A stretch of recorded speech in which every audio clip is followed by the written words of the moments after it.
Anya and the Bluebird. The wind whistled through the leaves as Anya stumbled into the forest, its emerald embrace swallowing the potential rage that choked her. Tears the colour of a bruised sky after a storm traced angry paths down her dirt-streaked cheeks. She sank beneath the boughs of an ancient oak, its gnarled fingers reaching out as if in sympathy. A soft chirp startled her.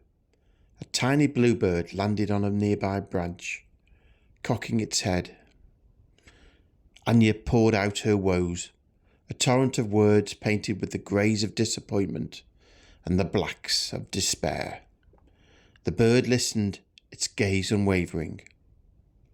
Then it sang, a melody that shimmered with the brilliance of a rainbow, a kaleidoscope of colours that swirled and danced. She speaks in colours, Anya realised, understanding washing over her. The blues were for empathy, the greens for resilience, the golds for forgiveness.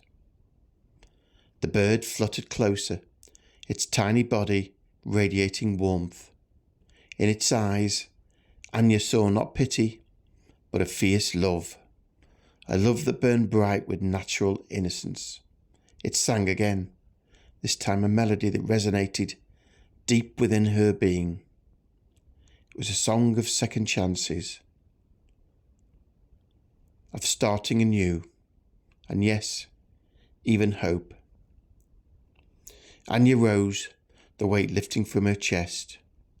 The forest floor, dappled with sunlight, seemed to pulse with life. With a newfound determination, she turned towards the rising sun, a single tear tracing a path down her cheek. This time, the colour of a rose blooming after a storm. "Kiss me like we die tonight," she whispered to the world. A promise to live, a promise to love, a promise to paint her own tomorrow in vibrant hues.